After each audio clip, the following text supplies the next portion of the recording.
So unusually, the last Q&A did pretty well in terms of the views and whatnot. So as a kind of a reward for you guys, I thought I'd wrap up the rest of the questions. So let's get straight into it. First question by SCI3NT. What do you think of a late novice lifter who's thinking about starting a concurrent periodization program with more of a hypertrophy mindset for the program? A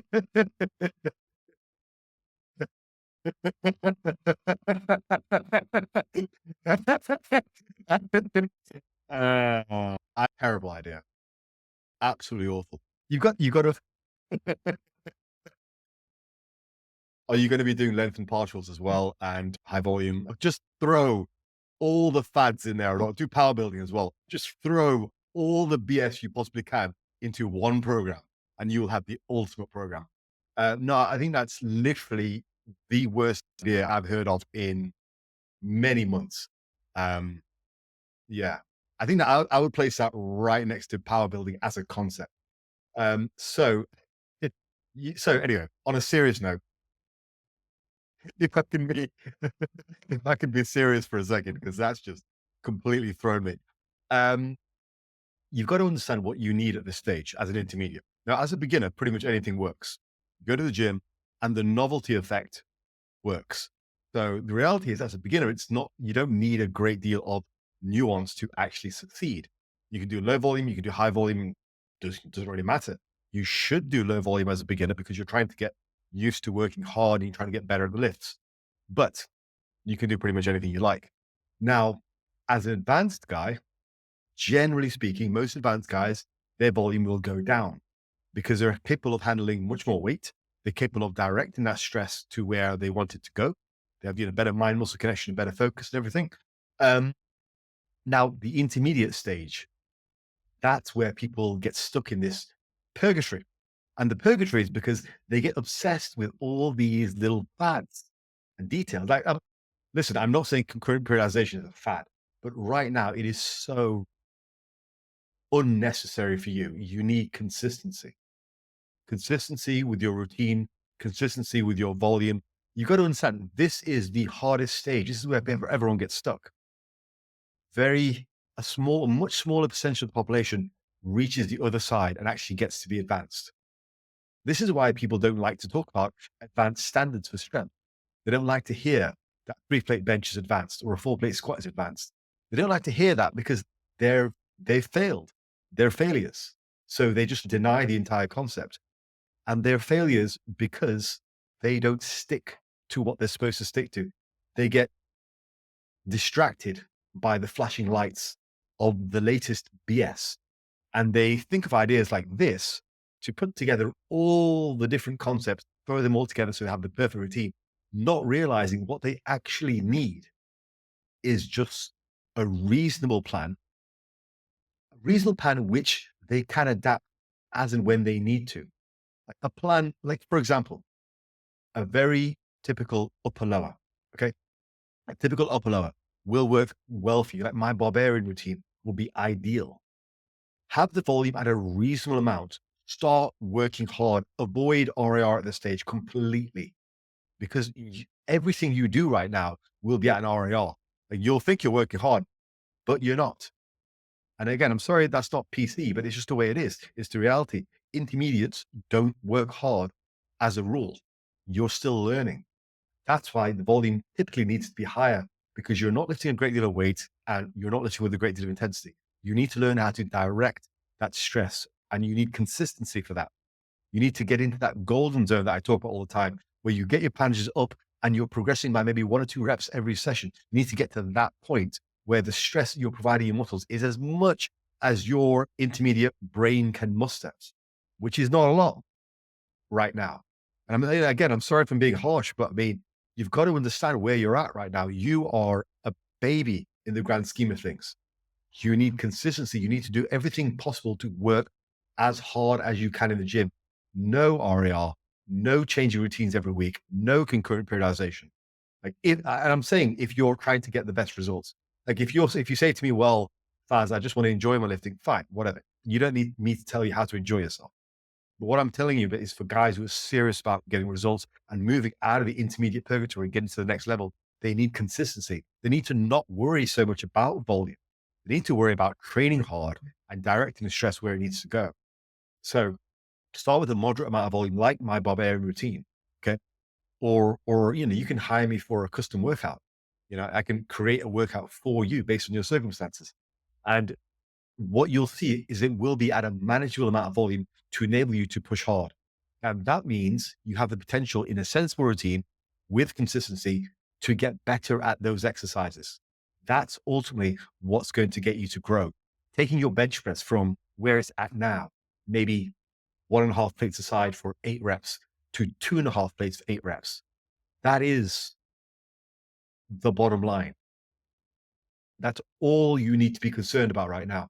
It's one of the reasons why powerlifters typically make a lot better progress than bodybuilders, because that's what they're concerned about is poundage progression. And yes, powerlifted performance is not ideal for bodybuilding because you use a lot of leg drive and all that kind of stuff. But you get the idea. Like they're concerned with getting stronger, and so was I. That is how I broke past that intermediate plateau. That is why you know me now. Why people know my name, because I did the right things at an early age to get those initial bursts of strength. I saw people do concurrent periodization 25 years ago. I mean, I've shared this story before many times. There was a guy in the forums who lifted alongside me and he was stronger than me and he was doing concurrent periodization. I blasted by him over the course of 18 months because I stuck to a routine and I got better. He was doing concurrent periodization and he was just lost because it didn't work for him. It was a very early lesson for me. And we got to the point where concurrent periodization, everybody was obsessed with it. And then everybody realized some of the downfalls. Now, there are ways of making it work. And I've discussed it, but right now it's so unbelievably unnecessary because your entire mindset around training is wrong. Your whole mindset, like the reason I laughed so much at the beginning, because it was genuinely funny. It's just, it's an absolute this post, this question is an absolute stereotype of every intermediate. Oh, that shiny thing, that shiny thing, that shiny thing, ding, ding, ding, ding, ding, everything but hard work on consistent basics. And the basics in this circumstance, they don't have to be barbell lifts. They're just lifts that you are suited to. Like right now, my main press is not a barbell press. It's a machine press, but it's a damn good machine. I've been very consistent with it for the last 9 months and everything's improved. So no, you need a consistent routine with reasonable volume. You don't even have to worry about volume right now. You just need to worry about working harder and adding weight to the bar with some standardization in play. Like I always say, what do I always say? Repeat after me. Progressive poundages. The Fazlifts OGs will know this. Progressive poundages in good form for medium to high reps. That is all you need to know right now. Pick the lifts that you can perform safely and heavily and get better. And I will just say once again, I'm sorry if that came across as harsh. Like I'm not laughing at you. Like it was genuinely a funny comment, and I have given you advice that you need, and you can take that on the chin. Okay, it was funny though. Right. Next question, Richard Murray. Richard Murray is an OG. Congrats, Faz. As someone with a partial rotator cuff tear, 18 months ago, no surgery required. I'm also back to previous strength. Good. That's good to hear. Are there any lifts I should avoid? I have cut out all pressing down and upped my back work. Thank you, sir. Congratulations once again. Thank you, sir. I think you should experiment with lifts that you feel work for you. I wouldn't cut anything out right now. I think I would maybe attempt to do some limited overhead pressing and see how that feels. But yeah, I think I would also want to prioritize rotator cuff work as part of your warm up. I would start with face pulls, done to target the rotator cuff at the beginning of almost every session. It will take a while, but you will get better, I'm sure. Excuse me. And the muscles which surround the rotator cuff will get stronger. So you will continue to get stronger, continue to get more secure over time. I saw a study years ago. I've quoted it many times on this channel. I can't find it, but basically, mostly everyone has some tears, disc bulges, everything. They did a study on a bunch of American footballers who are some of the most elite of the elite athletes. They have to be so physically in shape to play that game. It's such a physical game, way more physical than, soccer, right? It's a huge, it's like rugby, a very physical game. Now, almost all the people they x-rayed had some kind of dysfunction, which a doctor would be horrified of. Like people had rotator cuff tears, they had slap tears, they had bulging discs, and they were just training without pain. They didn't notice those things because they just built up muscle around those. And I know some of my powerlifter friends, one of them competed without much of a tendon in his right leg. You know, the things that the human body can do and function well with is incredible. So I would recommend not avoiding anything altogether until you are absolutely 100% certain that is not on the cards. So, that's what I would say with that. And you'll be fine. As I say, just if nothing else from this answer, you can just take comfort that you're more than likely going to be okay. People have had worse and they're fine. And they don't even notice it. Like, I'm pretty sure I left both my rotator cuffs on a platform, on a powerlifting platform in London in about 2002, but never bothered me. Okay. Anandu AB says, do you consider plant and animal protein to have any significant differences? No, I don't.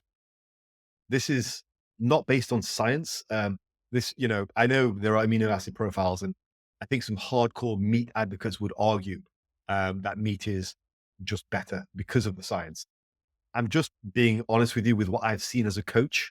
I have no stake in the game. Stake in the game. I do eat meat, but I have no preference. I have vegan clients. I have, meat eating clients. I even have a carnivore client as well, which is his choice, not mine. But I've not seen any difference whatsoever. Some of my best clients were vegans, plant-based athletes, because I don't know, they just paid a lot of good attention to diet. They were just concerned with it. So, no, I've seen no difference whatsoever at all. Yeah. Which is good news, if you are plant-based. Dr. Craig, congrats, Faz. Can one determine lifting status, novice, intermediate, or advanced, based on total volume or tonnage lifted in the entire course of training? No, absolutely not. Because there are any number of people who are stuck in the sort of intermediate purgatory. Doesn't mean anything at all. I think what you can base it on is the complexity of your training. Okay. So as a beginner, like I mentioned in the first question, a beginner, anything works. Absolutely anything. The novelty effect works. You are so new to exercise, works. Now, at that stage, because anything works, that entire period, you're a beginner, where you can do pretty much anything, usually quite low volume works as well. That is your beginner gains. And that period of time can extend for a short period of time. It could be a long, doesn't really matter. If you're Jay Cutler, that could be 50 pounds of muscle, If you're me, that period of my life lasted probably a year and a half, I think. I tapped out. I remember because it was a story that I've retold many times. I tapped out at about a 200-pound bench, about a 300-pound squat, and about a 420 deadlift. That was my end of my beginner gains. And I say that because that was when I needed more complexity and more volume. So that maybe sounds like quite high numbers, but you got to remember, I did everything right. I was young. I was not afraid of hard work. I had come off the back of 5 years of almost daily soccer playing. And so I was familiar with hard work. I was not afraid to push myself. I was on a good routine. I wasn't distracted with BS. I did a good low volume routine, focusing just on the basics. And I ate a lot of food. I gained like 40 pounds my first year on purpose. I bulked.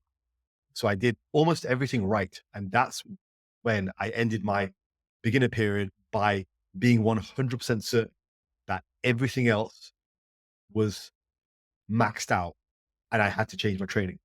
So as we go into the intermediate stage, typically what needs to happen is more volume, more training complexity. That's what needs to happen. Now, that's how you actually know you're an intermediate. You need more volume, you need more training complexity. You need more volume because the novelty effect is no longer there. So you need more to exert a stimulus. Also, you're not lifting advanced weights yet. So again, you need more. So So intermediate phase is almost always typified by more training and more training complexity. And what I mean by complexity is you may need more elaborate splits, for example, like an upper lower with a elaborate arrangement of rest periods and exercises and whatnot. Okay. You need to pay more attention at that stage, and also consistency. There's no point doing concurrent. There's no point doing concurrent periodization at that point. And then as an advanced guy, that is typified by your volume going down again, typically speaking. I mean, most advanced guys will cycle between high and low volumes and reps, like I've mentioned in the past over the last few months on this channel. But generally speaking, your baseline will be lower because you lift more weight and you're capable of exerting more stress and damage to the muscle. So that is roughly how you categorize beginner, advanced, intermediate. Okay. It's also not really by poundages, but generally speaking, advanced guys will be capable of roughly a 3-plate bench, 4-plate squat, 5-plate deadlift if they do the bottom. Next question by Cole Warren. What's a hobby you'd get into if you had more free time? I think gardening is slept on for physique sports. I agree. My late father did a lot of gardening. I lost my father when I was 15, sadly. But one of my earliest memories is he actually used to do gardening competitions. It's the one thing that made him really happy. And, you would grow sort of elaborate garden patches, and you'd also grow like large vegetables and things. So one of my most fondest memories is of him with, I think he had like, I know he used to grow massive sunflowers in the garden. That was cool. Sunflowers taller than I was as a kid. That was cool. Um, what was that picture? There's a family photo of him where I think he's at a gardening competition where he's holding up, I think it's a large turnip he's grown, and he's really proud of it because it's massive. And I think he won that competition or something. So yeah, gardening's pretty cool. I mean, you don't have to compete, but just having a well looked after garden, which where you grow things is great. My mum does a lot of gardening right now. She grows a lot of vegetables and flowers and things, so she likes that kind of stuff. So yeah, I absolutely think it's slept on. I think it's quite relaxing, helps you get outside. I mean, quite a lot of us, despite being physical in the gym, we're not that active outside of gym and cardio, because for whatever reason. So yeah, I think something active, but gently active is probably a good idea. I think gardening's good. But then what I will also say is quite a lot of us are into things where we can see incremental progress, like gaming, you know, like it's no surprise that a lot of us lifters, um, you do play like MMORPGs because there is a sense of small incremental progression. Now, do I think that's the best hobby? I mean, I enjoy it. I think if you can moderate your time, it's quite enjoyable. I mean, I've told the story many times before. It was actually my wife who suggested I get back into it during lockdown because I'd pretty much given up playing for a while, and I was pretty good when I was younger. So I do play now about once a week on a Saturday when I've got some spare time. That's a nice hobby because it's indoors, quite easy to get on and do things, and you see that incremental progress. But yeah, no, I think gardening's probably a better one if I'm being honest. Luca Miltos says, "Congrats, King. I got a question. What are your thoughts on upper lower full body split? Okay, if you're training 3 times a week, I like it. I think that can work. It's not something that I've ever really programmed because I think if you're only able to train 3 times a week, I would rather you do a upper lower and just train each body part every 5 days. I think that's a great schedule. Is what I did as a beginner. And the schedule of training every muscle group every fifth day or fourth day, it works really, really well. A lot of people can't do twice a week training unless the volume is super low. I mean, one of the popular fads at the moment is super low volume upper lowers. I think Paul Carter is pushing that one. That's fine, but I think if you don't want to go that low in volume, like one set, I think a frequency of every 5 days is actually almost perfect. I mean, a very intelligent bodybuilder back in the day, who a lot of people don't give enough credit to for his intelligence and his very cerebral approach to bodybuilding, was Dorian Yates. He was extremely cerebral towards bodybuilding. Now, I just want to clarify, I'm not saying his political views are intelligent because he said some pretty out there stuff.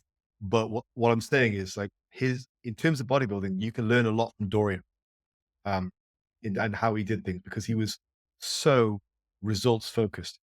I mean, I'm not comparing myself to Dorian, but it's the same with me. I was so extremely results focused during my lifting career.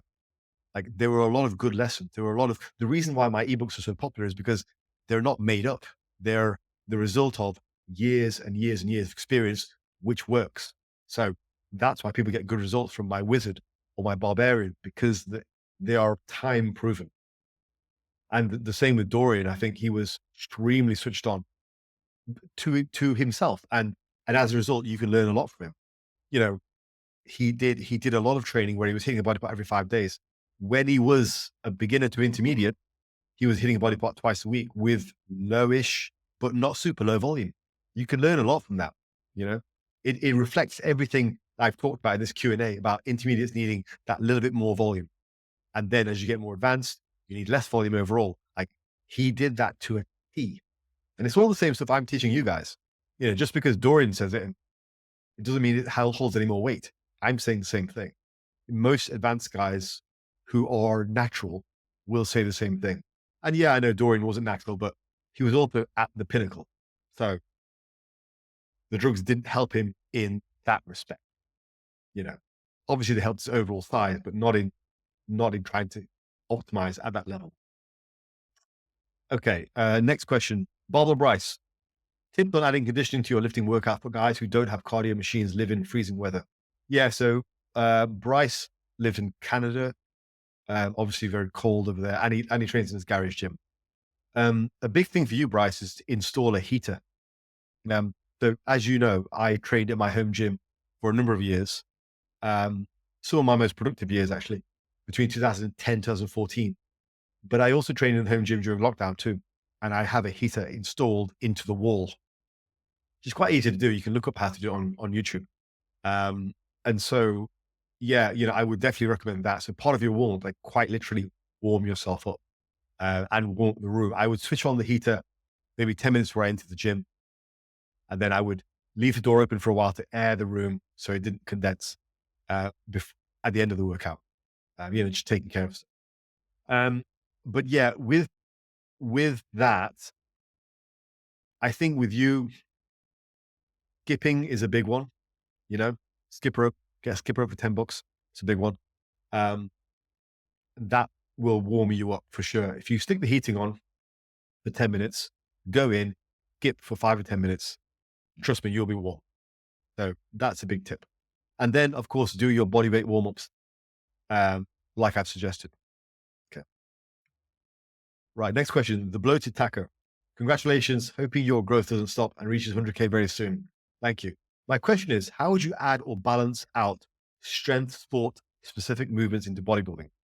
Obviously, people tend to just run volume blocks of powerlifting, strongman, or weightlifting. But for a general athlete who likes to dabble in all, how would you look into their program as a whole and add or remove movement to accommodate for strength or technique specificity? I think I'd want to know specifically what sport you're interested in. Because I have a number of clients who do powerlifting and strongman. None at the moment who weightlift, but powerlifting and strongman, I've got a lot of them on the books. The way that I've done that is I run it concurrently. I don't do blocks of volume. I almost never have. So I'll give you an example. Currently, we're powerlifting on the block on the books. I'll talk you through their training. So she trains 4 days a week. 2 days are uppers, 2 days are lowers. Now, on the upper day, we start with a lot of very bench specific work. And specificity for me means as a powerlifter, you're doing singles. So she'll kick off with about 4 bench press singles. Now, that is for me the most specific thing you can do. You don't have to do a 1 rep max. But for me, for my money, how I did it as a powerlifter was because I was a powerlifter, my sport is singles. So I would do singles year round. And again, not maximum singles, but if you do 4 singles, sub max, you get better at doing those singles and they become less of a mental load, physical load on you.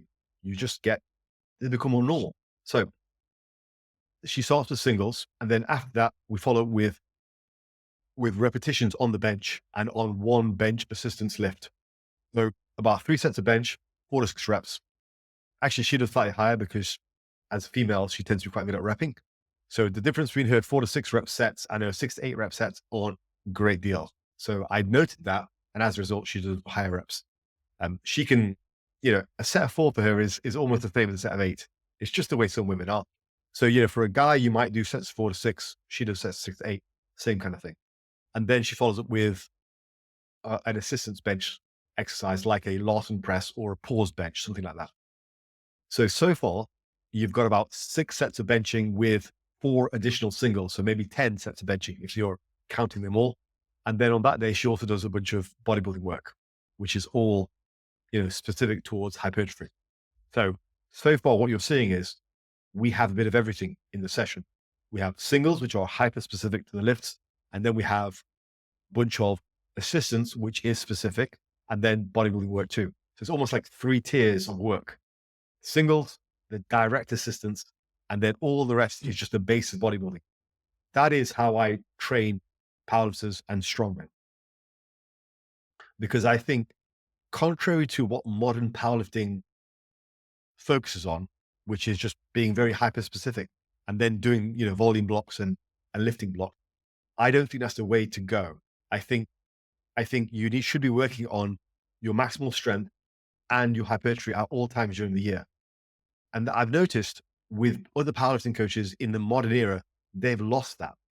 They've lost that focus on hypertrophy. It's all about just hyper specific strength.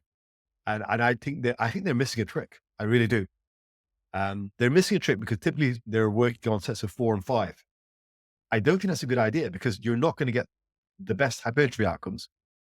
You're also not going to ever touch singles until before a competition. For me, that's just not the way to do things. I generally prefer hitting all that concurrently in a reasonable plan with a consistent approach. Anyway, I was talking about the days. So that's the upper days, 2 upper days. The lower days will be singles on the squat and on the deadlift. For her, she's a conventional puller. So she does conventional deadlifts, and that'll be 3 singles and 3 on the squat as well. Now, for assistance, she will do leg pressing because for her body, leg pressing and hack squatting is what she needs to fill out her legs. She's longer. She's got longer legs. So we don't do more barbell squatting. We do more assistance with hack squats and leg presses. That gives her the best outcomes. And we'll also do an assistance for the deadlift, which will be either a rack pull or what I like to do with her is a sumo deadlift because sumo works very well alongside conventional. One of the unfortunate outcomes of people, the whole sumo joke. One of the unfortunate outcomes is conventional lifters no longer sumo at all, which I think is really wrong. So I would sumo alongside my conventional lifts when I was competing. That is, in my opinion, the right way. It's the right way to do things. The sumo is an amazing assistance for the regular deadlift and vice versa. So they're very, very complementary lifts. So anyway, she'll do a sumo on one day, she'll do a rack pull on the other day, and then she does a bunch of bodybuilding work. So again, 3 tiers, hyper-specific singles, direct assistance, and then all the rest of bodybuilding work. If you were to do a power building routine, not that I agree with doing that, but most power building routines on the market are just disasters because it's all marketing anyway. Those coaches don't actually know what they're doing. So if they were to do a power building routine, it should look like what I've listed: singles, direct assistance, and bodybuilding. That's how an actual power building routine should look. If you were to take that concept seriously, which I don't recommend because it will lower your IQ points by about 50 immediately as soon as you enter the gym and do it. So if you were to do that, that's kind of how the approach. But generally speaking, most power building coaches haven't got a fucking clue what they're doing. So it's just a mess and it makes no sense. But that would be the correct way of doing a hybrid approach. Next question, squats and waffles. This is amazing work. Well done, Fazlifts. Thank you so much. What do you think about the pressure of maintaining the ideal body image and how it can lead to mental health issues, particularly in the future, with an already unregulated industry and social media. Um, I will say it's probably less common than you might think. People talk a lot about body dysmorphia, but in terms of the number of people who actually suffer from a dysmorphia, it's not like huge. I will say it's just as problematic in men and women. Okay. I think it's a myth that women suffer from it more. Um, I know this because I work with guys, um, and guys suffer from it just as badly. They're just tend to be ignored. But such as men's mental health in 2024, unfortunately, we don't get as much focus on us. And that's not to take anything away from women. Women deserve just as much attention as we do. But the fact is, anytime you bring up men and women in a discussion, it inevitably ends up being a bit of a slagging match. People will say, "Oh, but you can't say men need more attention because you're saying women need less." Like, well, no, like we all need more, but mental health support is severely lacking at the moment because I don't think we know how to deal with men. You know, we tell men to talk more. Men typically don't like talk. No point telling them that. You know, some mental health groups which are coming up for men now focus more on doing things, which I think is a much better idea, like doing workshops and practical activities. But anyway, to get back to your question, um, I think it's one of those things where if you have a dysfunction, it's going to affect you, and if you don't, it's probably not. I also feel the focus on bodybuilding can have an effect. I think a focus on powerlifting is much healthier. You view your body as a performance machine, not as something to be looked at and admired. I think that's very important. I do think that's one of the reasons why I never really had many issues as a youngster, even though I was quite overweight, because I didn't view my body in that way. I viewed my body as what it can do, not what it looked like, typically speaking. And I had good friends, so that was good. But yeah, no, I think there. While I do think it's going to be a problem if you have an underlying issue, I do think like an over focus on how you look versus how you perform will exacerbate that issue. You know, I don't think everybody should be as obsessed with how they look. I think people need to be a lot more concerned with what they can do. And that means performance in the gym, but also how useful you are to the people around you. What I mean by useful, I mean, are you a source of love and affection for your friends, for your colleagues? Are you doing things for them? I think that's a very important thing. One thing I will say, just as a general note, and this is not to you, but this is just as a general note, the people who most talk about mental health, in my opinion, and I'm really sorry if this offends anyone, this is just what I've seen. The people who mostly talk about mental health and go on and on social media about how we all need to be kinder to ourselves, they are typically, when you speak to them, they are typically very, very self-centered. The conversation always has to be about them and about their issues. And I think that is part of the dysfunction. If you focus more on other people, if you focus more on what you can do for them, their happiness, learning about them in a conversation, and taking the focus away from you as the center of the universe, you will have a much better mental health focus. And I know that's a little bit, maybe a bit controversial, a bit mean, but I'm sorry, it's just what I've seen. Most people who struggle with it's because a lot of those issues, they stem from an over focus on, it's the ego. The whole, I mean, not to go into a whole rant about meditation, but one of the reasons meditation works so well is because it reduces the ego. You are no longer the focus. What you can do, your interaction with your environment, your interaction with other people is now the focus. Like, for example, if you're if you're doing a project of some kind, like some housework, let's say you're painting the walls or something, you are involved in that. In that moment, when you're in that flow state, you are removed from thinking about you as something to focus on. You are at one with your environment. You're painting the walls, you're singing, you're dancing, having fun. Those are the happiest times in life where we're not focused on ourselves. Let me repeat that. Those times when you are in a flow state where you're interacting with your environment, the people around you, those are the happiest times of our lives because we are not focused on us. We are focused on how we interact with the environment and people around us. That is what we should all aim for. How can you be of service to the people around you? That is what keeps you sane. Focusing more on yourself. That is the issue. And that is why these people who go on and on and on about mental health, almost inevitably, when you speak to them, their discussion is all about them and their mental health. And honestly, it tires me out. I know a guy like that at the gym. I won't say his name, but like he goes on and on his social media about mental health, and all he ever does is post pictures of himself. And whenever you speak to him, the conversation is all about him. And I've seen that time and time again. I've had that with ex clients as well. I cannot express just how valid this is, even if people disagree with what I'm saying. I don't care. Like I'm in a position where I've spoken to a lot of people. Like this is something I've seen time and time again. The more you can be of service to other people, the more when you meet somebody, the more you can ask them about them. Hey, how are you? And take a genuine interest. How are you doing? How's your day? Tell me about you. Let me interact with you. Let me hear you speak about something. The more you help yourself, the more you help them, because you're in that moment, you're taking the focus away from you. And that is what causes these, well, it's not what causes, but that can definitely exacerbate these mental issues. You shouldn't, nobody, not, again, I'm not speaking to the person asking the question. In general, nobody should be that obsessed with themselves. You should be obsessed with what you can do, how you interact with the environment, what you can do for other people. That is how we're supposed to live. We're not supposed to live with this huge, insane focus on us. I struggled massively with YouTube because I'm not that guy.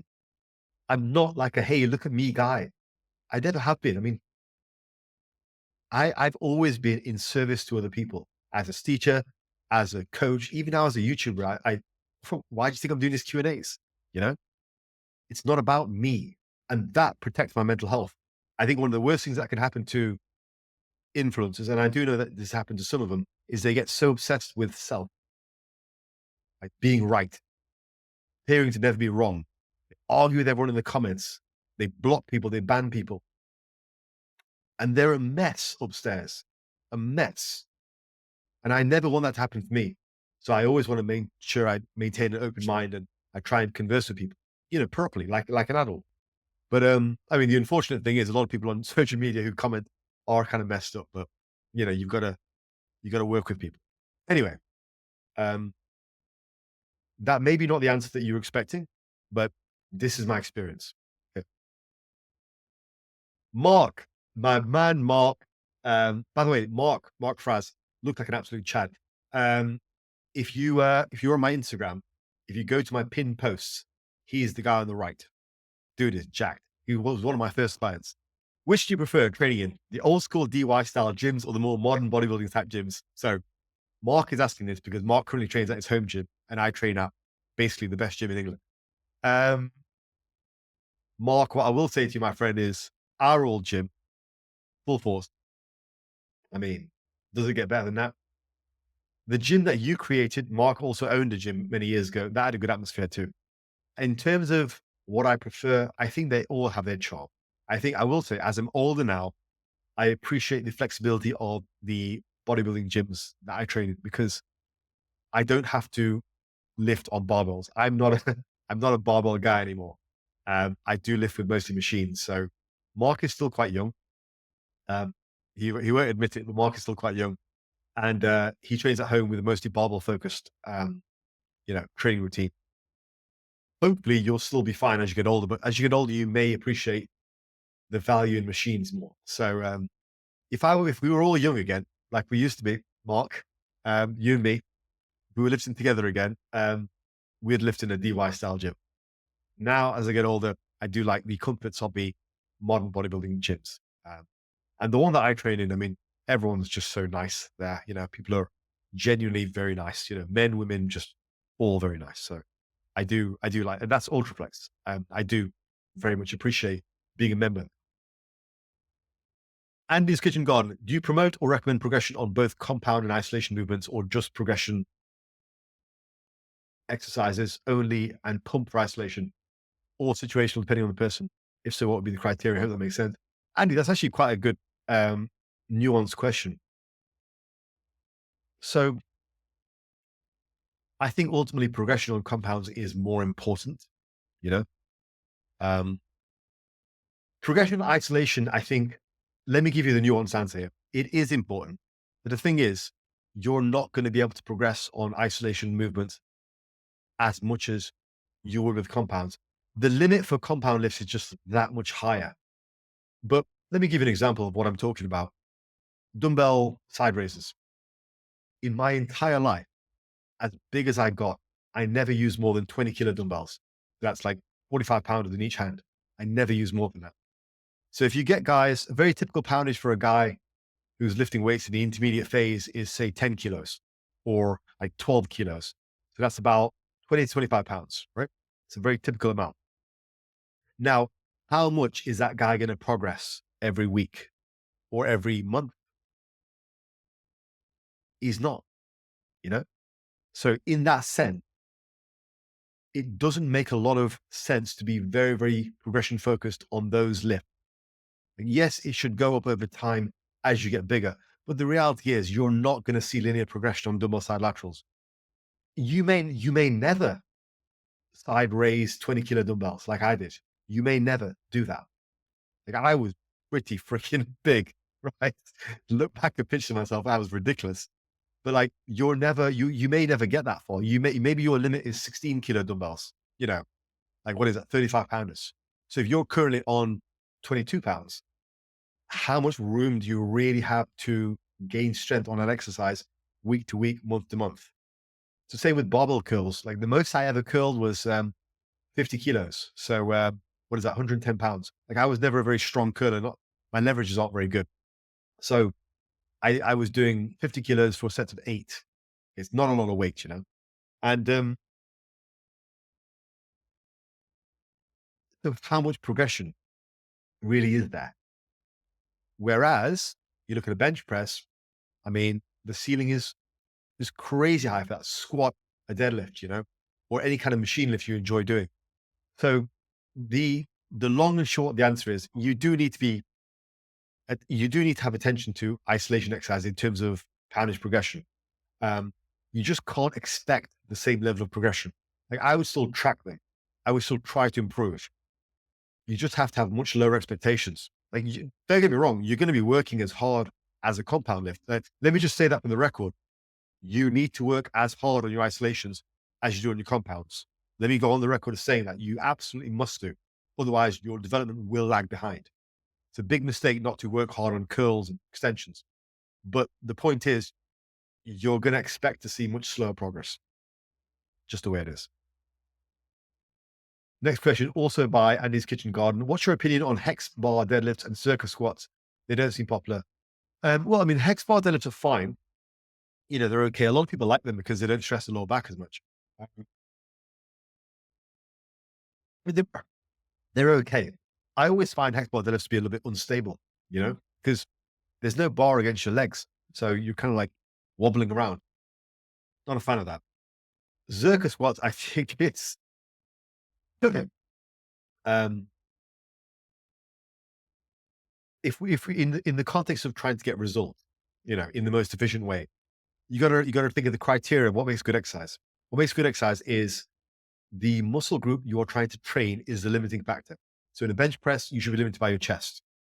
Makes sense, right? In a pull down, you should be limited by your upper back. In a dumbbell row, you should be limited by your upper back. Unless you're a power builder and then everything is your lower back, which is normally why they look like crap. So you've got to understand, like, that's what makes good exercise. So if you're doing a Zercher squat and you're limited by how much you can hold in the crook of your elbow, trust me, man, people have been obsessed with Zercher squats for decades and they will carry on being obsessed with Zercher squats. Unless you're doing it as some kind of like circus lift novelty concept, I think they're absolutely moronic. Straight up moronic. It's a low IQ move, as far as I'm concerned. Why would you be limited by your elbows? Bar on your back, bro. The fuck? Why are you trying to be special? Why are you trying to be unique? Why are you trying to be, oh, this works for me. Ooh, look at me. Fuck you and fuck your Zercher squats. Like, makes no sense. No, not you, Andy. Not, not you. I'm just saying, like, generally speaking, just like people love to be so different. For what? Just so they can get a worse session. But it, like, they think it looks cool. For me, it just looks so cringe. When I see people doing Zercher squat in a regular gym, I just think, all right, bro, clearly you're not serious. That's what I think. I don't know. People are gonna dislike that view, but like, bro, you've got an upper back for a reason. You know, that's my thoughts on that. Once again, Andy, I'm not telling you to F off. I'm just like, in general, people who live like that, I don't like it. Minecraft says, if I could only do 2 reps with eye to the bar, how would you increase the amount of reps I can do higher body weights? Assuming we're talking about pull-ups, go pull downs, pull downs. Or if you don't have access to a pull down, maybe you're training at home gym, use a band. Yeah, simple. Patrick Julius, do you still limit shoulder pressing if you do what variations or height of incline? How often? Patrick has always been very. Patrick seems to ask this question like every few months. Patrick, God bless you, man. I've given you this answer pretty much every 3 months for the last 2 years. I feel like either you've got like massive amnesia or something, but even I remember, like, if it's a question by Patrick Julius, it's going to be to do with overhead pressing. Or no, another one is chest supported rows. You asked me like 3 times about whether my sternum hurts on chest supported rows. Like, bro, well, I do keep asking the same questions. Just move on with your life. I mean, no, like, I appreciate the question, but still, it's just funny. It's just funny and confusing. Yeah, so I do. At the moment, because I'm doing a bro split, I do some overhead pressing. I do 3 sets per week, and I do a seated dumbbell press. I will say I'm at the point where I'm probably going to switch it out. So I'm probably going to do something like maybe a Smith machine press, because it's becoming problematic to get into position. I'm using 40-kilo dumbbells, which isn't like massively heavy, but it's difficult to get the weight into position. And I think as the weight gets heavier, as I do like 45s and 50s, I'm going to be in danger of pulling something, and I just don't see the point. So I like the feel of dumbbell presses, but yeah, I don't know. It's the getting him into position is a pain. And luckily, I have training partners, but still, like, I don't want to rely on them all the time. So, yeah, no, I like, if I was to switch now, because I probably will be doing, I might be changing routines in January, just for a bit of a change. Uh, and I might carry on overhead pressing, but perhaps do either a Smith machine variation or just a regular barbell. We have both at my gym. We have an actual barbell press station, which is pretty cool. In terms of the height of the incline, I don't like it all the way up. I like it a little bit further back, better for my flexibility. How often? Yeah, I say right now, once a week, 3 sets. That's it. It's as I've always said. I think I've been taken out of context with this. As I've always said, overhead pressing is fine in the context of a low volume routine. But I did a video on overhead pressing a while back. Now, I did get a reply from a very outspoken power builder in the community, and he didn't mention my name, but clearly he was talking about me, which is a real bitch move. Like, just on record, let me say that. To do a rebuttal to somebody without naming them is a real bitch ass move. So, but he completely misquoted me. You know, I said in that video, overhead pressing is fine as long as you pay attention to recovery. So typically, for the type of low volume routines, which is what he promotes, it's fine. He's a low volume guy, whatever. But my thought process is, if you're doing more intermediate, high volume bodybuilding, then you probably are going to struggle with recovery from overhead pressing and lots of chest pressing at the same time. And that's where you may want to limit your overhead pressing, maybe do some more like side raise work, cable upright rows, that kind of thing. That's all. I'm just thinking about recovery, just I'm very practical. And I'd say some of my routines get to be higher volume because people need higher volumes when they're intermediates. And as a result, you've got to be very cognizant of the the crossover in recovery between shoulders and elbows. You get a lot of you'll get a lot of elbow and shoulder problems if you carry on pushing the volume on the overhead pressing and the bench pressing concurrently at a certain point. Beginners can get away with it. And as going back to that guy, I mean, most of the guys he coaches are beginners, so they're not very impressive. And that's why it works. But, as an intermediate, you need to be a little bit more cognizant of your shoulder health. So either go all in on one, usually chest pressing with side raises, or split your focus. But just accept that if you split your focus, you're probably going to get less of a training effect on either one. And as an intermediate, to get to the point where you're benching 3 plates, you probably need a lot of bench pressing. That's the trade-off. You see what I'm saying? See where I'm coming from? As I say, guys, I'm a coach first, I'm a YouTuber second. I don't have the luxury of just making big, angry videos with like generic messages. The stuff that I talk about is what I've experienced with clients over the last 10 years because I actually coach. Next question. Louis says, on upper lower split, is it enough to hit arms with high intensity at the end of a workout? Or do you have to move them to start the workout to prioritize them? So I think I did answer this question in the previous Q&A, but I will answer it again.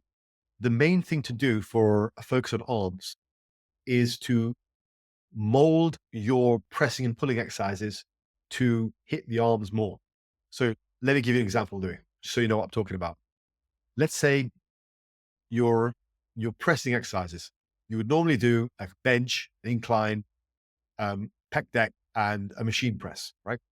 What I would have you doing is a close grip bench, like shoulder width, like this, with elbows tucked as your main press. You're still going to weight your chest, you're still going to weight your shoulders, but you'll give the triceps a big hit as well.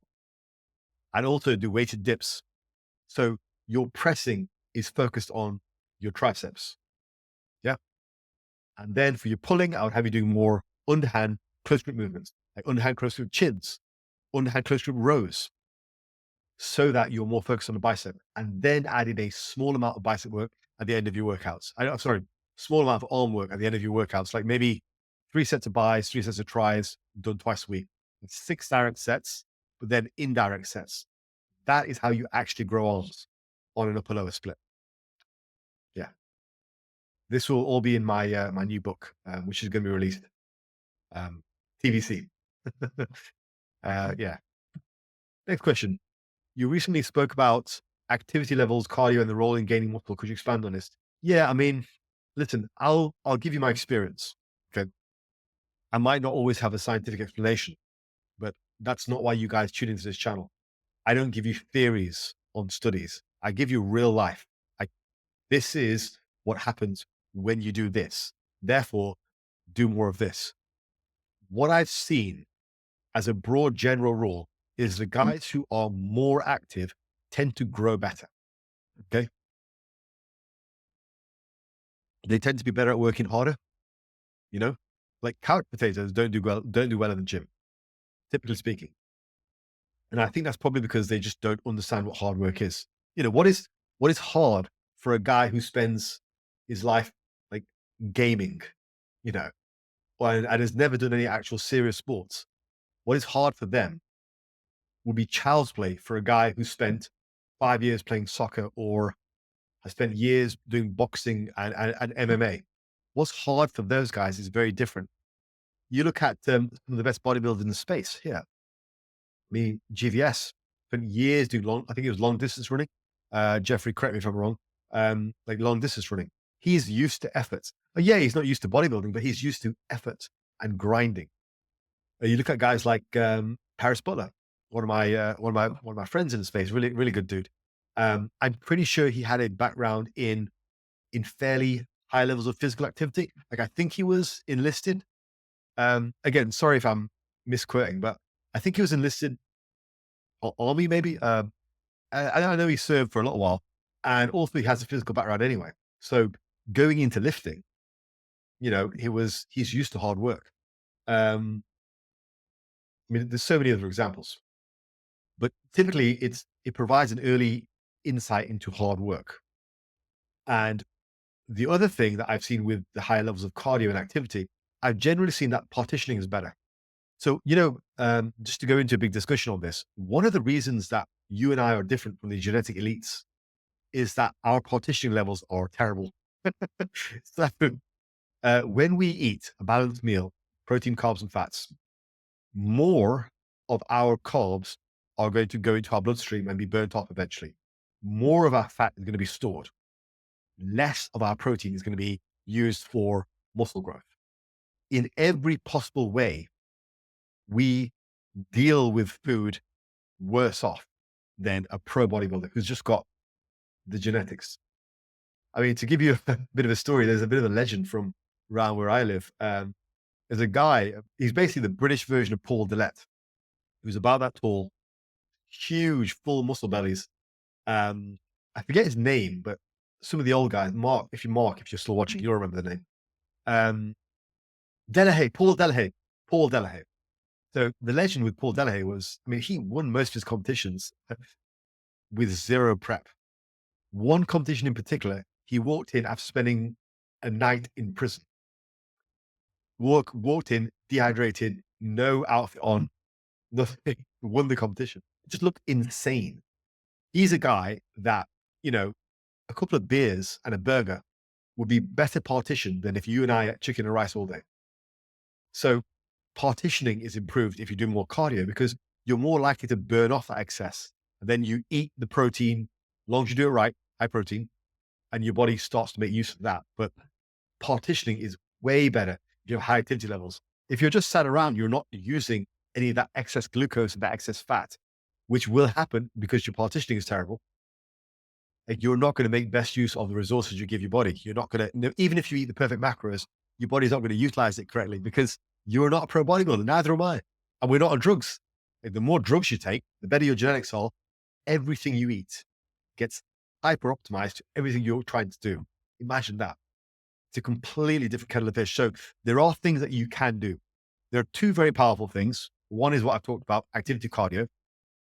And that helps for a couple of reasons. Like I say, partitioning, but also gets you used to hard work and it keeps you active. And then the second thing I have discovered, which is a bit more controversial, and I hesitate to talk about it because it needs a whole video.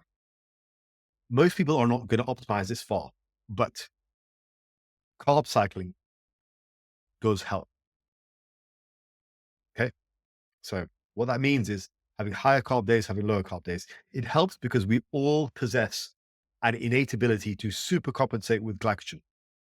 And training is a glycotic activity. Like, it's not a very glycotic activity, but it is a glycotic activity. It's not a fat burning activity. So we burn off glycogen during training.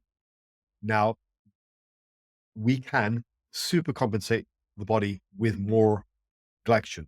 Now that occurs after training. Okay. The body is ripe for carb uptake. It's actually insulin independent carb uptake directly after you train. But also, if you limit carbs for a period of time and then you add them back in, you get that super compensation effect. So that improves your partitioning as well. More of those carbs will be stored in your muscles rather than go in the bloodstream and cause problems or be burnt off eventually. More becomes useful. It's also one of the reasons why bodybuilders take insulin. That can keep you leaner because you're making use of the carbs and it improves your partitioning, So it's all about effort, partitioning, and little tricks you can do to improve your outcomes. And it does make a change. You combine that with my recommendation for eating high protein, you are going to make the most out of your genetics. I mean, all the things that I recommend in my coaching, it's all about getting the most out of your genetics you possibly can. Yeah. And if you are able to do the high activity, if you're able to do the higher protein, if you're able to train on one of my routines, you will make the most of your genetics. 100%. Alistair Pierce, talk about relationships. I'm a 21-year-old virgin and I'm currently focusing on my career, gym and hobbies. Good lad. Should I ignore relationships because I really want to leave my parents' house, but I'm also a virgin? In brackets, he says, bear in mind, my muscle compensates for that.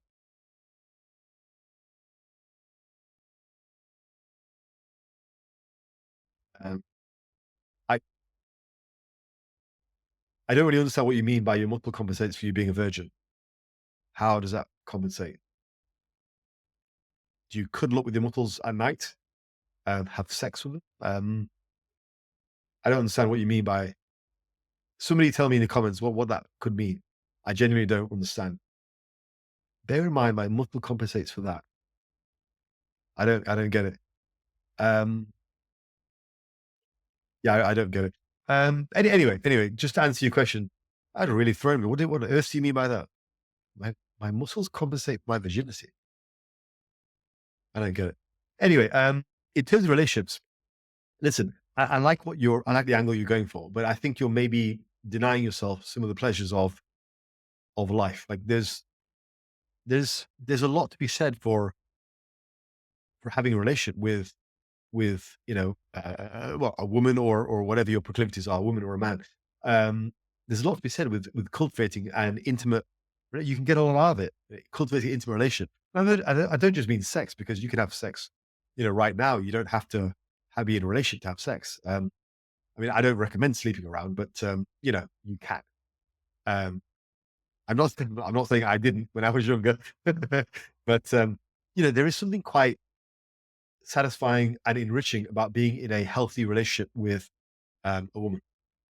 In my case, for you, whatever, man or woman, um, the it's a side of life which I think gets downplayed in social media and in like Reddit and stuff, because a lot of people are just miserable, yeah, and they're miserable because, typically speaking, they're not very good at relationships. Like, one of the worst places for this, which I think is a microcosm for society, is Reddit. And you just get an overabundance of like incel men, but also, I don't know what the equivalent is for women, but like incel women. I don't know what the equivalent is. Um, but you just get a lot of very angry men and women on Reddit who are, as soon as there's a ask advice post, the solution is always dump him, dump her. If there is no conflict resolution at all. So a lot of what you see on social media is almost biasing you against relationships because they're so terrible. They're such a waste of time. There is something very enriching to your soul of being in a healthy relationship with a woman or a man. But you're never, you also don't want to make the mistake of thinking like, when you're ready, you'll have a perfect relationship. All these things you're doing now, you work focusing on your career, your gym, and your hobbies. You also need to practice being in a relationship. People don't really understand that because they just think, I'll be in love, things will work out. And I'm sure maybe you don't think maybe you're not that naive, but on a certain level, that's what you're doing. I'll worry about relationships later. Like, yeah, but how do you know when you're ready to settle down that you're going to be any good as a boyfriend? You don't, or a husband. You don't. You need to practice. It takes Anybody with a successful marriage will tell you it's not something that clicks right from the off. It takes work. It takes practice. Of course it does. I mean, the underlying glue is that you love the other person and you want what's best for them ultimately. And you want to support them, and they do the same for you. Relationships are that one thing which is not transactional. You give and give and give with no expectation to receive. And that is how you should view a relationship. And if the other person does it the same way, then you have a good relationship. But it takes skill and practice to be a good husband. You know, like, I think about being a husband. Like, I don't just sink into a relationship and think, right, we're going to succeed. Like, I've been with my wife for many years, but I think very heavily about the relationship and what I can do to improve us and our connection. We have a great marriage, but that's because we think about it. We think about each other. There are things that we do for each other, which show that we care, which cultivate that relationship, and cultivate that love, so it's ever growing. That's a skill you have to practice. It's not just about the sex and what you get out of it. Like, the sex is great. It's even better in long term relationships. But what you get out of it is your ability to be a good partner. That's something you can work out now. Now, yeah, you're quite young. I mean, as I say, I wasn't exactly in serious relationships when I was 21. but I do think you need practice being in a relationship. I don't think it's something you should avoid because, I'll deal with it when I'm 30, whatever. You don't have to be all in either. You can have a more of a casual relationship and just work on your being a good partner. And hopefully you'll land a good woman. And if that's the case, great. You know, but also it'll give you practice on identifying if it doesn't go well. It'll give you practice in identifying, well, what do you want in a relationship? What makes a good woman for you? And that's important too. When you're eventually choosing your partner, and you have had no experience, well, could be a disaster. It takes time to understand like what makes a good partner for you. Like I knew specifically what I wanted in my lifelong partner, before I met my wife. When I met her, I thought, right, she's got potential. Wasn't just looks, like I was attracted to her, but there's also the way she carries herself, and how she interacts with people, how she is on social media. She has no social media presence. That was actually one of the reasons that I wanted to wife her. I don't, my personal thing. Okay. But that's just me personally. It's not a judgment on anyone. But anyway, yeah. So hopefully that kind of gave you a bit of perspective. I mean, I don't know your perspective. Like, I don't know if you are kind of like Reddit pilled or whatever, but maybe that's why you're avoiding, um, relationships. All I know is like speaking from a man of experience, you do need practice in being a good partner. It doesn't just click. People spend their entire lives getting it wrong. And his kitchen garden once again says, "What do you think of Deadhangs as a finisher? Any benefits? Are there benefits to hanging shrugs?" Not really. I mean, you can do them for grip, but your grip's going to improve just by training. You know, even if you use straps, your grip's going to improve. No, I think it's one of those. I'd lump them alongside Zercher squats. Just a bit pointless. Just done by people who don't really know what they're doing. Whenever I see people do stuff like that, it always strikes me as they're just a bit lost and unfocused. They don't really have a goal. They're just like throwing stuff and seeing if it sticks. I mean, don't get me wrong. I did a lot of that when I was younger too. I did a lot of farmers walks. I did dead hangs. I did hanging shrugs. I did all that kind of stuff. Looking back, would I do it again? I mean, for the purpose of fun and enjoyment, maybe, but not really. Not really. I even used to do Zercher squats. um, Absolutely pointless. Oh, my elbows are getting stronger. Yay. Andy is really on it. 45-degree leg pressing versus horizontal leg pressing. What's your preference? Um, I like horizontal leg presses. Definitely. I'm able to get better range of motion. Hammer strength do a really good one. Yeah. 45, I don't know, man. They're okay, but they just need modification. Like I usually need some kind of pad underneath like behind my lower back to get a good range of motion. Seated leg press, though, like a horizontal leg press, they're always really good. Yeah, definitely horizontal. Yeah. Okay. Long question from Isaac. Hi, Faz. I'm looking to improve my work capacity in the gym. I've watched your video on this and you suggest 20 minutes of zone 2 as starting place. Yeah. I really, really hate cardio. I do not mind more intensive cardio for shorter periods of time, but I'm a bit concerned about how that could impact my recovery. As you point out in the video, correct. Yes. Would you have any suggestions on me implementing a shorter 10-minute cardio routine? But need to suck it up. Context, I train 6 days a week. We'll be happy to do it after every session. If you choose this question, please feel free to generalize it. No, I think this is a very general question, to be honest. Yeah, suck it up. You don't like doing cardio, and that's probably what you need to do. I was the same for many years, I think. Give it 6 months of doing 20 minutes after you train every day. You will see the difference. And you will not go back. Trust me. The benefits to your training, to your body composition, to your life as a whole will be unmatched. So get it done. I mean, 20 minutes isn't even that long. I do half an hour. Just get it done, man. As long as you've got time, you know. I would even cut back on your volume. If you're training 6 days a week, you've got plenty of time in the gym. You can probably cut back on volume and go a little bit lower to give you time to do the cardio afterwards. You don't feel like you've got to do a super high volume routine. You're already in the gym 6 days a week. Your volume maybe should reflect more of what I recommend. I'm guessing by this, you're probably an intermediate. So maybe something more along the lines of 8 to 12 sets per body part per week. Cut back a little bit and do your cardio. It is infinitely more valuable to do your 20 minutes or 30 minutes of cardio per day than do that extra 4 to 6 sets per body part per week, going from say 8 to 12 to like 16 sets. Way more valuable to do the cardio than it is to just pile on more volume. You're hitting different factors, different vectors, which improve your growth. So in terms of a generalized answer, like make time for every little thing. Don't overload on one area. I've made that mistake before in the past. I've done lots and lots of training and neglected my cardio, neglected my meal prep.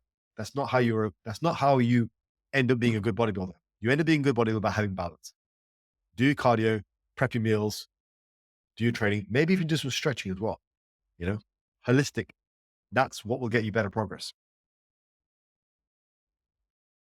And Andy again, Andy's kitchen garden again. Different people have different range of motion in lifts. In terms of longevity, if you're able to or want to improve your range of motion, is it beneficial for the long term as you age? Is the difference going to be that much, Andy? Like, how much are we talking about? Maybe an inch or two? I don't see how anybody's flexibility is going to be that bad. So no, I don't think the extra couple of inches is going to be any use whatsoever at all. I mean, if you're talking about squat depth, for example, that's not necessarily a range of motion issue, rather than it is a strength issue. You probably don't have the quad strength to go down all the way. But that just means you need to lower the weight and do the exercise properly. You've got the range of motion. You just don't have the range of motion at the strength you think you're at. Then maybe you're trying to squat with 60 kilos or 135 pounds, but you can't go all the way down. Well, you know what? Your range of motion is fine. You're just not a 60 kilo lifter. You're maybe a 40 kilo lifter or a 20 kilo lifter. And you have to accept that.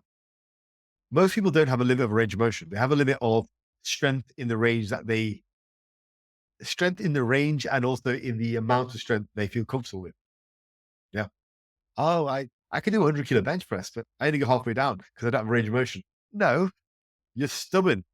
Reduce the weight, take it all the way down. I can't go all the way down squats. Yeah, reduce the weight, go all the way down.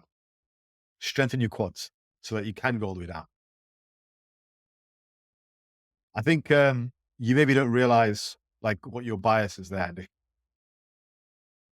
Okay, Atty Dean.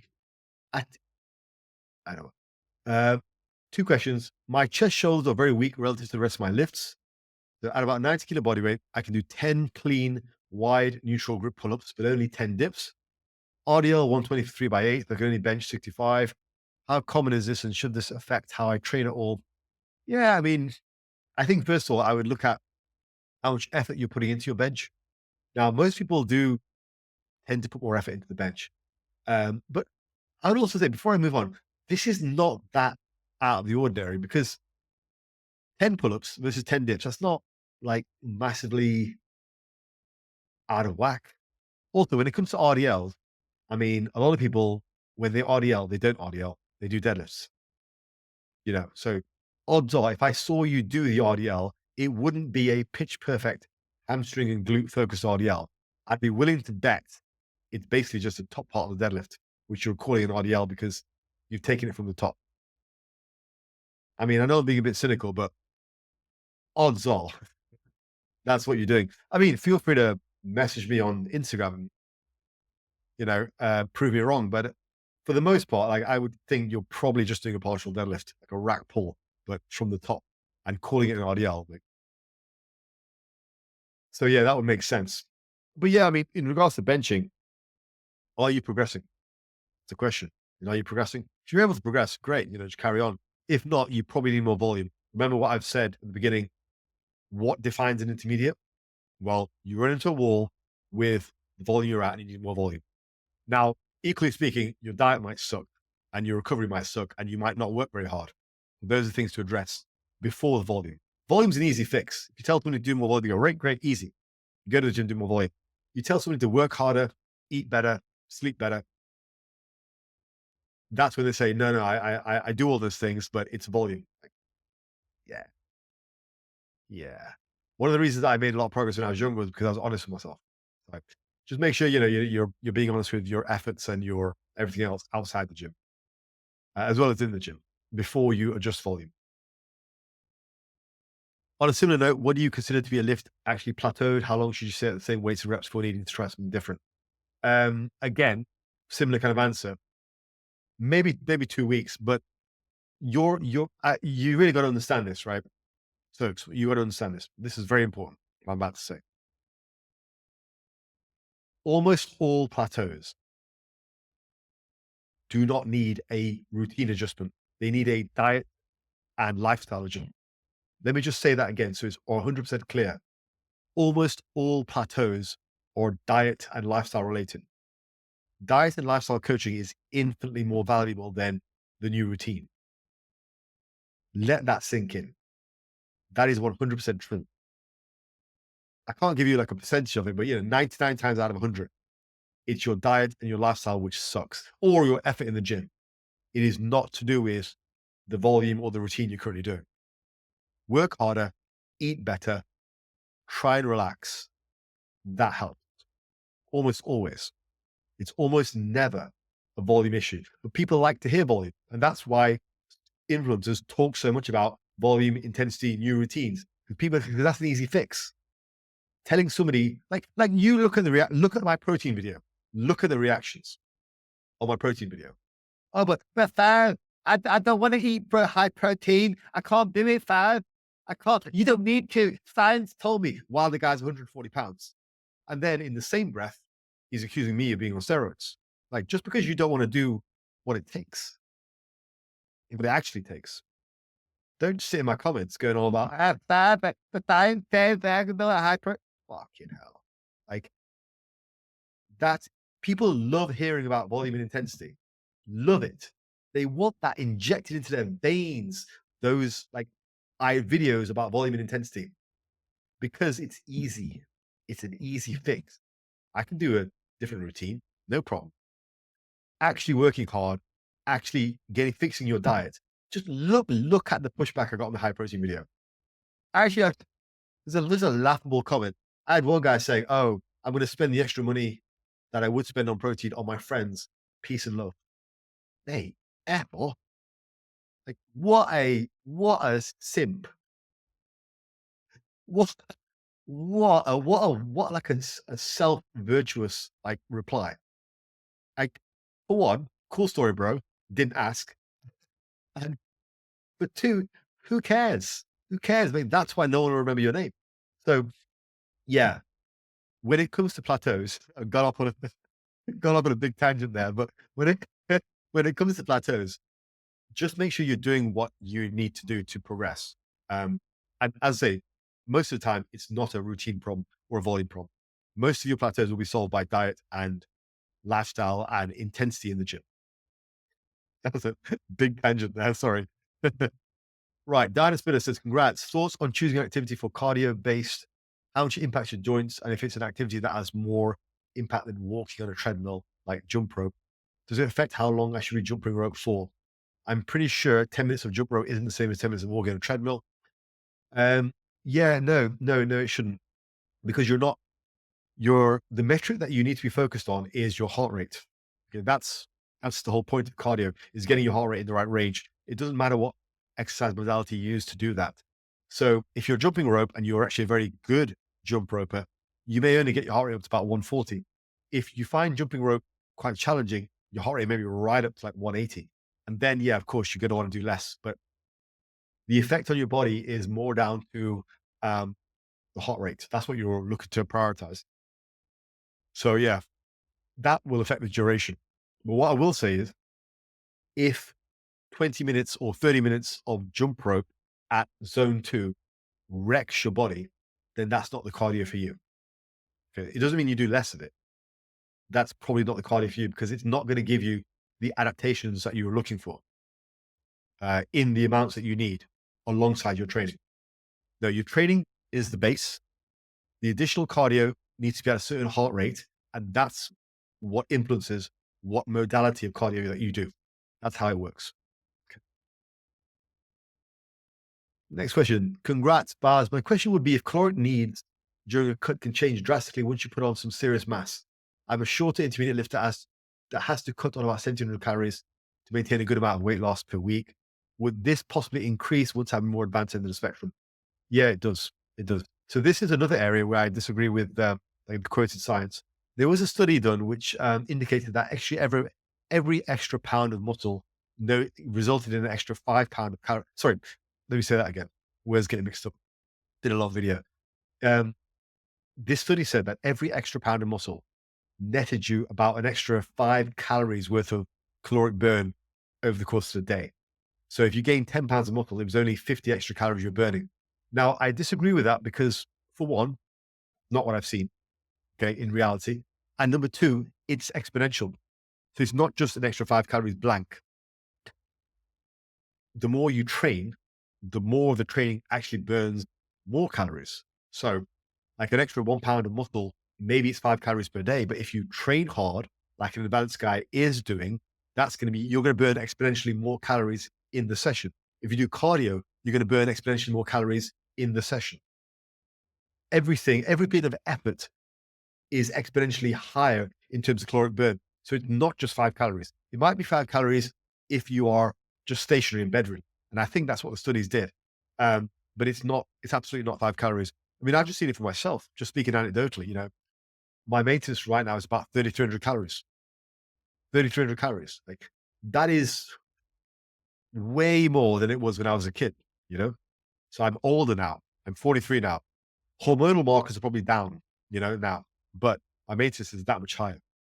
So activity makes a difference, but also activity with muscle mass makes a huge difference. So yeah, cutting on 1,700 calories. I mean, what I will say is you might also have an adaptive metabolism. This is the thing.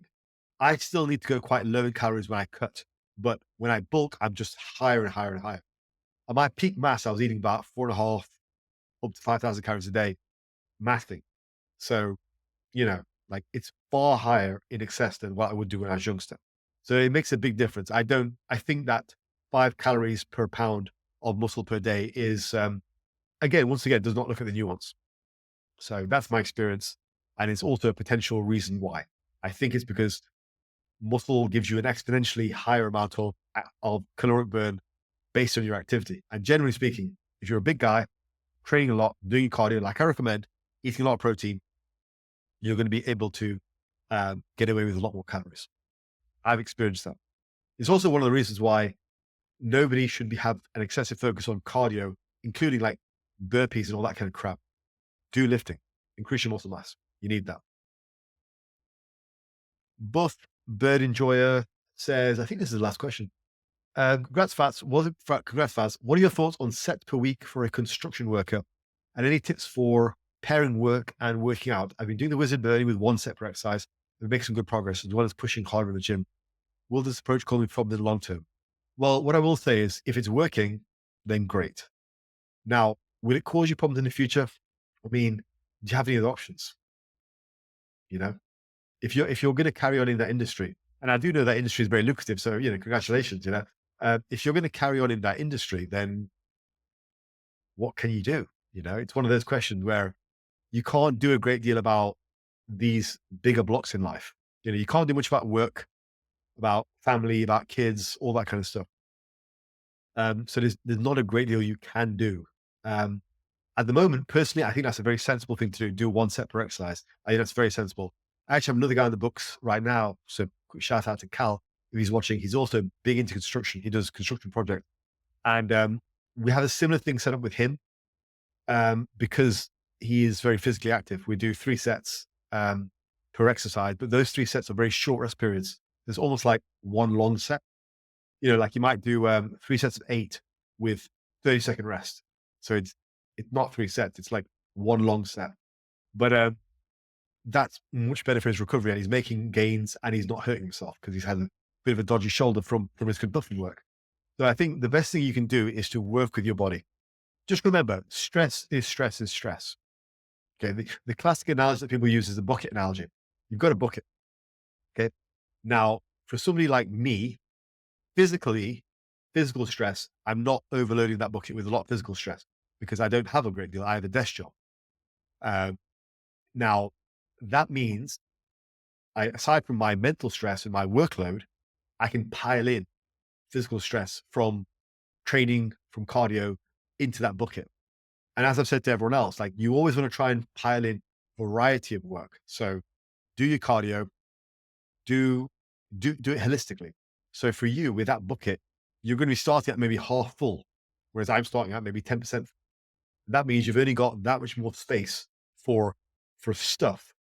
So that means going down to 1 set per exercise is fine, you know, Um, Cardio, you might not even need to do because you probably work a very physical job, but it means that ultimately speaking, you're going to be able to put in less of training. But that doesn't mean you'll get less progress because again, stress is stress is stress, you know? So I think write it as best you can right now. And, remember, you can't do much about your job. It is what it is. So as long as you enjoy your job and, you're making good money, then great, who cares, right? Just carry on doing what you can in the gym and making slow, steady progression. I would always say that even if you're my client, that's the same thing I would say. I wouldn't say anything different. Like I wouldn't force you to do more in the gym because again, stress is stress is stress. You only have a certain amount of stress tolerance per week, per day. So that's what I would say. Always be cognizant of your overall recovery. You probably will have to do less overall volume, but that doesn't mean you'll get less overall results. You know, don't be fooled by all the conversations about volume and intensity. It is what it is. Do what you can. That was the last question. Right, guys, that is another long Q&A for you. And once again, I just want to express my gratitude for all the questions. I know I had a bit of a laugh and joke with some of them, but I'm not being mean. It's just some of them were genuinely funny. But I do appreciate all your questions, and I will consider bringing this back as a regular feature. I enjoy doing them. I really enjoy answering the questions, and it's nice to get the community engagement. It's just that typically they don't do very well in terms of the rankings. No one watches it. But last video people did watch quite a lot, so we will see. Anyway, take care from the bottom of my heart. Have a great day.